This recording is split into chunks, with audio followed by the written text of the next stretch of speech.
और उसी समय आकाशवाणी हुई, कंस कंस मत फूल और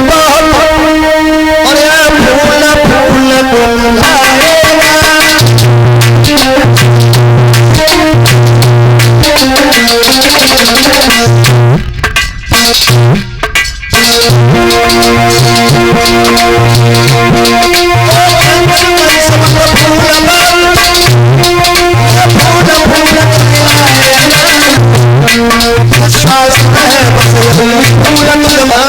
उसी समय आकाशवाणी हुई है, हे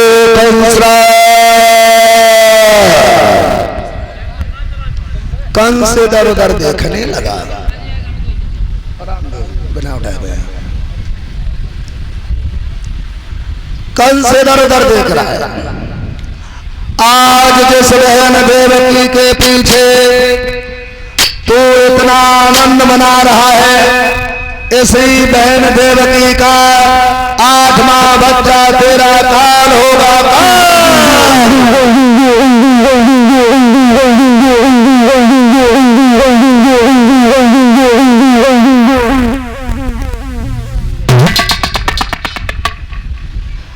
कंस ने देर नहीं की, पीछे था, आगे आ गया भक्त। देवकी रथ में बैठी थी, देवकी के केस हाथ में पड़ गए, केसों को पकड़ के जमीन पर खींच लिया, तलवार निकाली और जैसे ही मारना चाहा, वसुदेव ने आकर के तलवार को पकड़ लिया, हाथ जोड़ के बोले, साले साल क्षमा करें, इसको क्यों मार रहे हो? कंस बोला, अभी तुमने सुना नहीं, ऐसे हमारी बहन का 8वां बच्चा हमारा काल होगा काल, और क्षमा करना बहनों साहब, हम अपनी बहन को ही नहीं रखेंगे तो बालक पैदा कहां से होगा? जब बालक पैदा नहीं होगा तो हमारा काल नहीं होगा, कहो कैसी नहीं?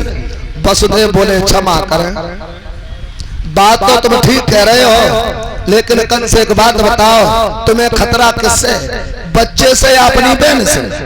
कंस बोला, बच्चे से। तो बहन को क्यों बोले? बोले बहन को इसीलिए मार रहे, बच्चा तो बहन का ही होगा। बोले तुम्हें खतरा बहन से है, बच्चों से, तो ऐसा करो बहन को छोड़ो और मैं यमुना की सौगंध खा करके कहता हूं कंस, हमारा जो भी बालक होगा वो बालक हम तुम्हें ला करके देते रहेंगे, आप उसको दे। कंस बोला, ध्यान रखना, दगा कंस को पसंद नहीं है, बालक अगर कंस के पास नहीं आया तो बच्चा बाद में मरेगा, तुम्हारा धड़ अलग कर दे। हमें कंस कहते। वसुदेव ने कहा, आप हमारा विश्वास करें। पर बहन देवकी और बहनों ही वसुदेव को जाने दिया, और इधर जब दोनों लोग गए हैं, देवकी का पहला गर्भ जब ठहरा है, कंस का चित्त उदास होने लगा। प्रसव का समय आया, बालक पैदा हुआ, वसुदेव जो थे उस बच्चे को देख करके अपने हाथों में उठा लिया, तो देवकी ने हाथ पकड़ लिया। क्षमा करें, माँ कितनी भी निर्मोही क्यों न हो, लेकिन अपने बच्चे से हर माँ मोह करती है। बच्चे को लेकर के चले,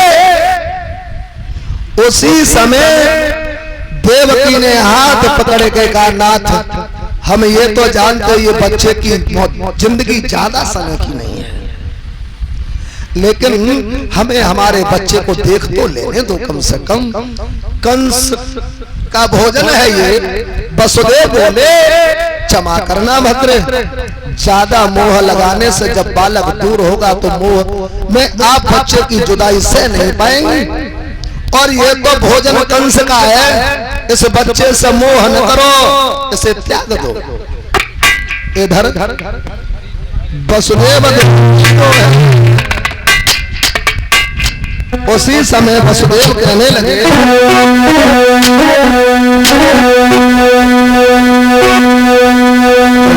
से भूल बनी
वसुदेव समझा करके कहने लगे क्षमा करना भद्र,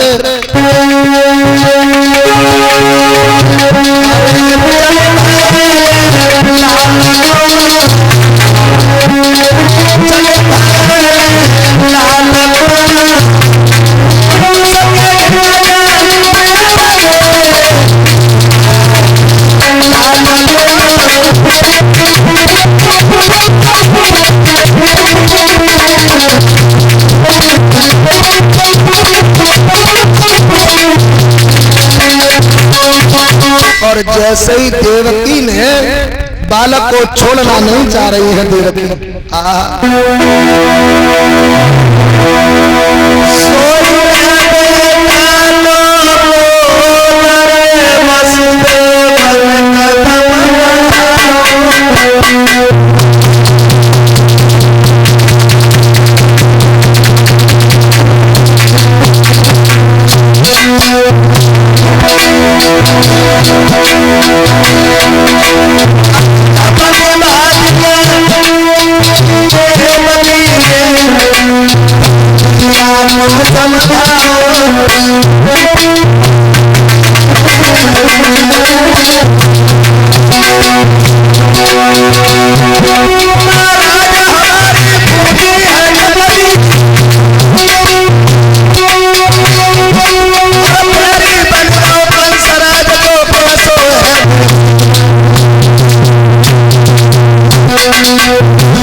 वसुदेव देवकी को धीरज धरा के बोले,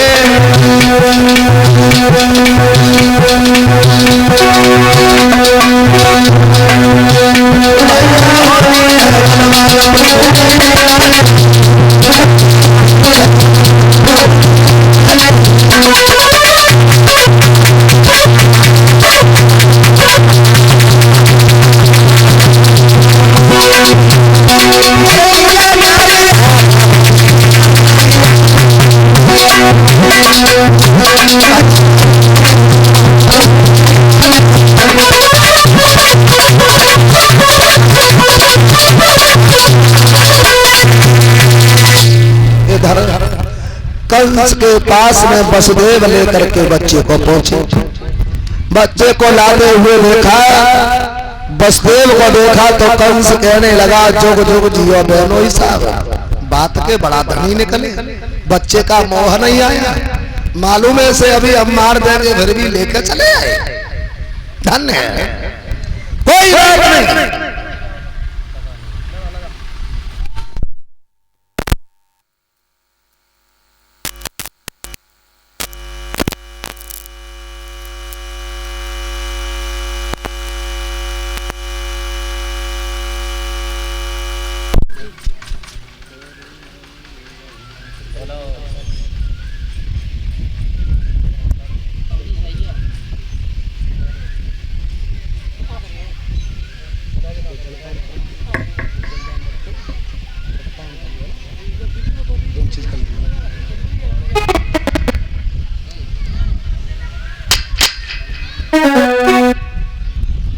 की आवाज कैसी कमी होगी?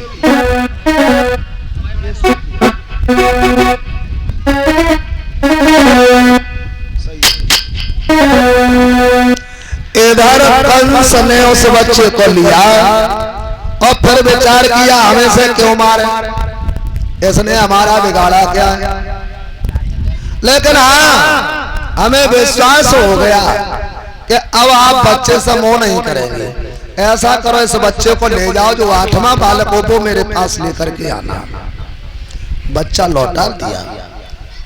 इधर देवताओं ने देखा कि कंस के अंदर दया आ गई और जैसे ही दया आई और अगर इसके अंदर ऐसे ही दया आती रही तो भगवान को आने में उतनी देरी हो जाएगी। नारद को भेजा, नारद पहुंचे और नारद जब पहुंचे तो नारद ने जो देखो सो नारद बोले क्यों लला कंसराज। अभी हम क्या देख रहे थे, वसुदेव आए बच्चे को लेकर के, लेकिन तुमने जाने दिया। बोला कंस उसने हमारा बिगाड़ा ही क्या है? बिगाड़ा नहीं। बोले क्या बिगाड़ा है तुम ही बताओ। हमारा काल कौन सा बच्चा बताया गया?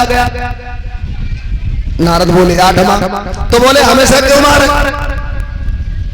भाई ये तो पहले बालक है। सोई नारद ने फूल में हाथ में फूल लिया और कंस नहीं कंस जा हमें मालूम पड़ेगी जब चतुरा चूकत ना तो 3 ठोकर खाते 3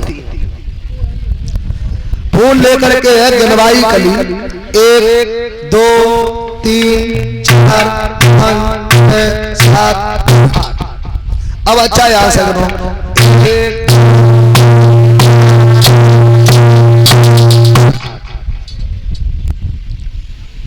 कंस बोला बार बार गिनवा रहे हो, जिस कली को गिनते हो जहां पर आकर के लौटते वो 8वां ही हो जाता है। पहली कली भी 8वीं होती, 8वीं भी पहली होती। नारद बोले उतनी देर से समझा क्या रहे मतलब? ये किसने कह दिया कि तुम्हारा काल 8वां बालक होगा? जब पहली कली 8वीं हो सकती है और 8वीं पहली हो सकती है तो पहला बालक भी 8वां हो सकता है और 8वां बालक भी पहला हो सकता है। नारद ने ऐसी खोपड़ी घुमाई कहीं समझ नहीं पाया। वसुदेव बच्चे को लेकर थोड़ी दूर निकल पाए थे। कंस भागा, पहुंचा, हाथ से बच्चा छीना, पत्थर की शिला थी, उसी शिला पर जब उस बच्चे को मारा परीक्षित महाराज तो बच्चे की मांस की बोटियां बिखर गई। एक नहीं कहा सुनी कर कछु समय हुआ यही मजमून और कंस नीचन कर दिया फिर इस बालक का खून। एक नहीं मारे गए इसी प्रकार 6 बाल आगे कहना है हमें अब हर माया को हाल। इधर 7वां गर्भ जब देवकी का था तो कंस के पास में खबर भिजवाई गई कि गर्भ खंडित हो गया। नारद ने फिर कंस को समझाया, कंस एक बात बताए 7 महीने का बच्चा खंडित नहीं होता, वो तो पैदा होता है। तुम्हारे बहनों सब तुम्हारे साथ चाल चले गए और जो खबर भिजवाई गई थी वो सत्य थी। देवकी के गर्भ से वो बालक निकाल करके नंद के यहाँ यशोदा तो छोटी जो उनकी दूसरी पत्नी थी किनकी, नंद बाबा की, जिनका नाम था रोहिणी, वो रोहिणी के गर्भ में डाल दिए गए जो बलराम बन करके पैदा हुआ।